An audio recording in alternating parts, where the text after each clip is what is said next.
It's 6 o'clock on a Friday evening. You're sitting on the edge of your bed, staring at your phone, watching a text message materialize on the screen. Your friend is cancelling your plans for the night, citing a headache or a last-minute emergency at work. You immediately type back, "Oh no, that's terrible. Feel better. Let's catch up soon."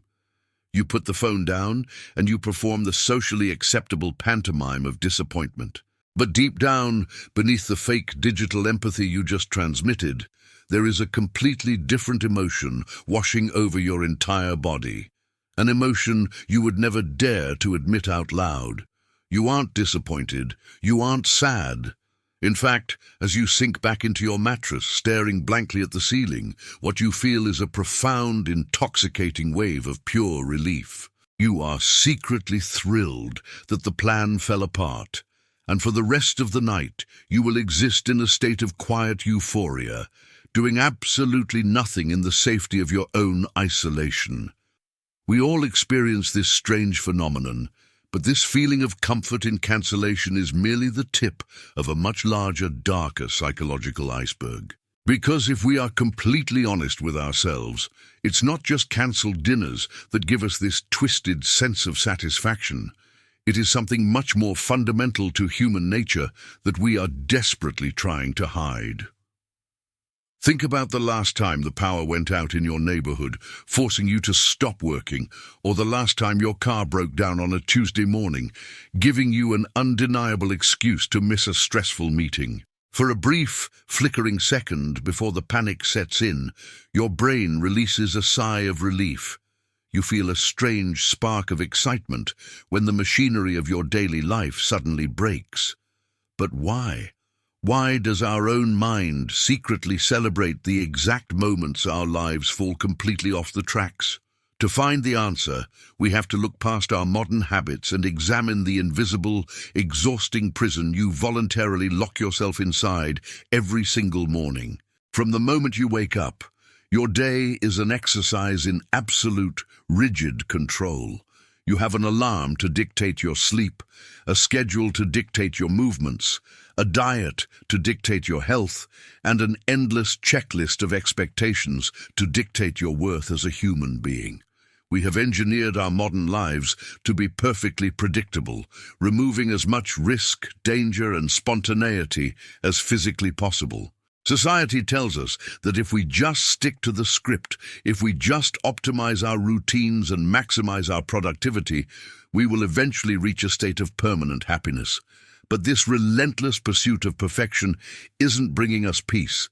It is quietly suffocating us, and your subconscious mind knows it. The human brain was not designed to operate a spreadsheet for 8 hours a day, nor was it evolved to maintain a perfectly curated social media persona or to endlessly suppress its natural instincts in the name of professional courtesy. For hundreds of thousands of years, our ancestors lived in a state of dynamic, unpredictable survival, where every day required adaptation, problem-solving, and a visceral connection to the immediate present. We are biologically wired for a world of physical friction and immediate consequences. But today, we have traded physical survival for psychological endurance, creating a sterile environment that leaves our primal instincts starving for engagement. And when the brain is starved of true, organic friction, it begins to crave a very specific, dangerous type of medicine. In 2014, researchers at the University of Virginia conducted a psychological experiment that revealed a terrifying truth about what our minds do when they are trapped in perfect safety. They placed participants in an empty, silent room for just 15 minutes with absolutely nothing to do. No phones, no books, no distractions. The only item in the room was a button that, if pressed, would deliver a painful electric shock to the participant. The logical assumption is that people would simply sit in peace and enjoy the silence. But logic has very little to do with human psychology, and the results of this experiment prove just how desperate we are to escape the prison of our own predictable thoughts. A staggering 67% of men and 25% of women chose to voluntarily shock themselves rather than sit alone with their own thoughts. Some participants pressed the button multiple times, willingly inflicting physical pain upon themselves just to break the monotony of the silent room. This wasn't masochism. It was a desperate plea for stimulation. We would literally rather experience a negative, painful event than experience nothing at all. This is the exact same biological glitch that explains why a cancelled plan or a sudden crisis feels like a breath of fresh air. When things go wrong, the sterile silence of our routine is finally shattered, bringing us face to face with a phenomenon known as the apocalypse fantasy. Think about the massive cultural obsession with zombie movies, dystopian novels, and post-apocalyptic video games. When we consume this media, we tell ourselves that we are fascinated by the horror and the survival mechanics. But psychologists have identified a different, underlying reason for our collective fixation on the end of the world.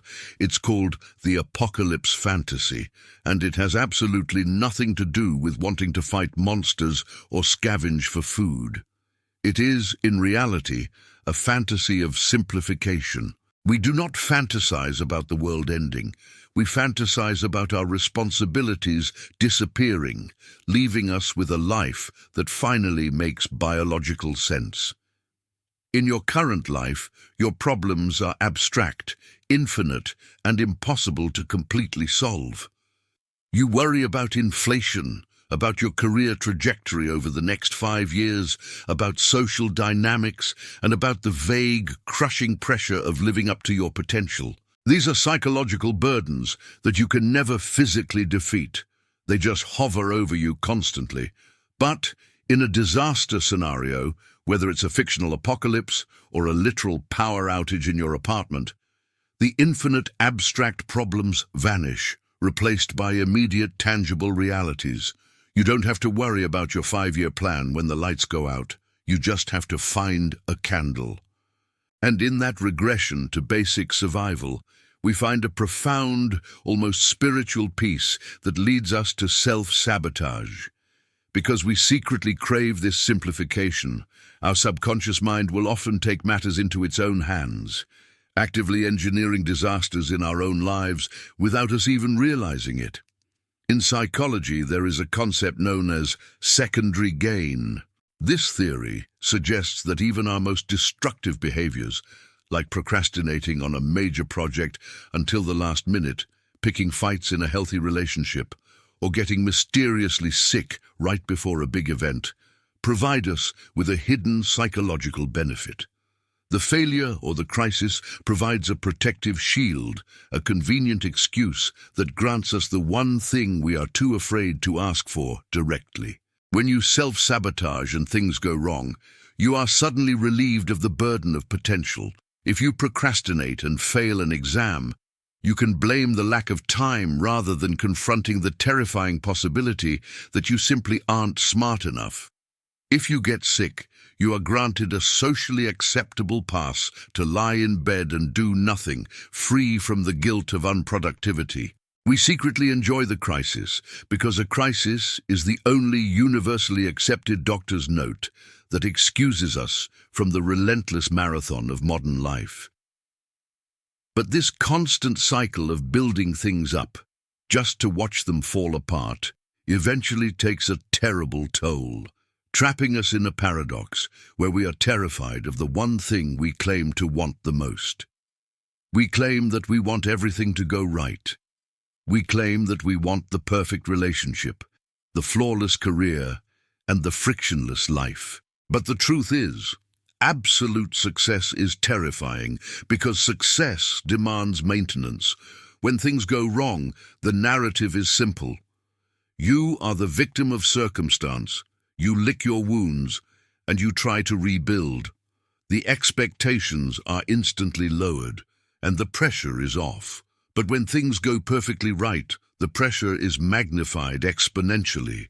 Once you achieve the perfect life, you are burdened with the impossible, exhausting task of never losing it, which leads us to a fundamental flaw in how the human brain processes happiness. Your brain operates on what psychologists call the contrast principle. We are physiologically incapable of feeling prolonged happiness in a vacuum. You cannot feel warm unless you have first felt cold. You cannot feel the euphoria of relief unless you have first experienced the heavy tension of anxiety.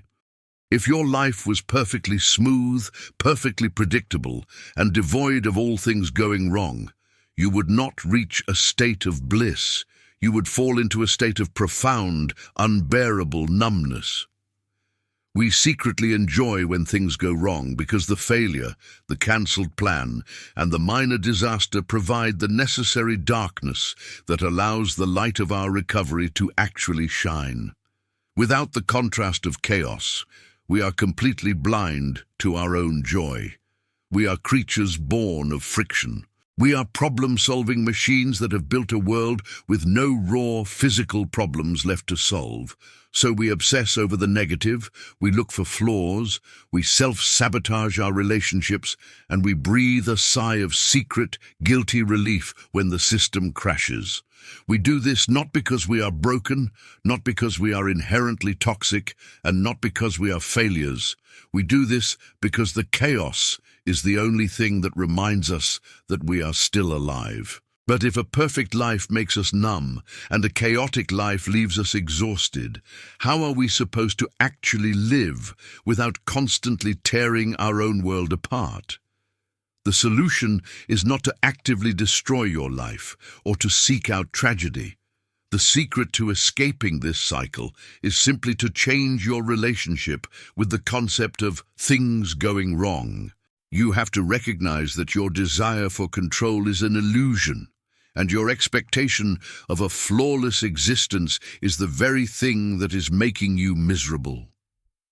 The next time a plan gets cancelled, a project fails, or the power goes out, you do not need to feel guilty for the relief that washes over you.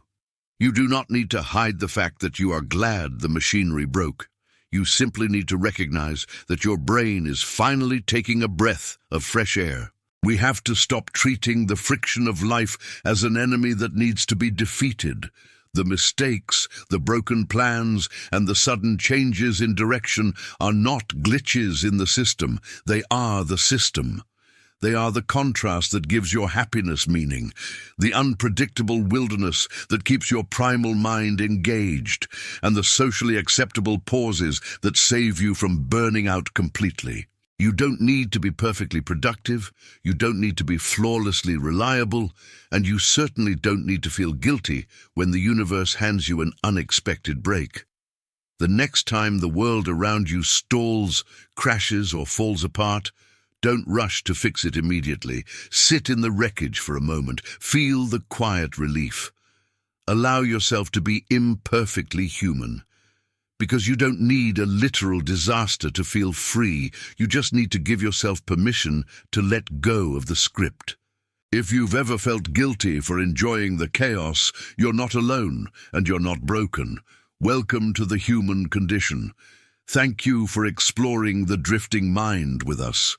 If this video gave a name to something you've always felt, make sure to subscribe to Brain Drift, and I'll see you in the next one.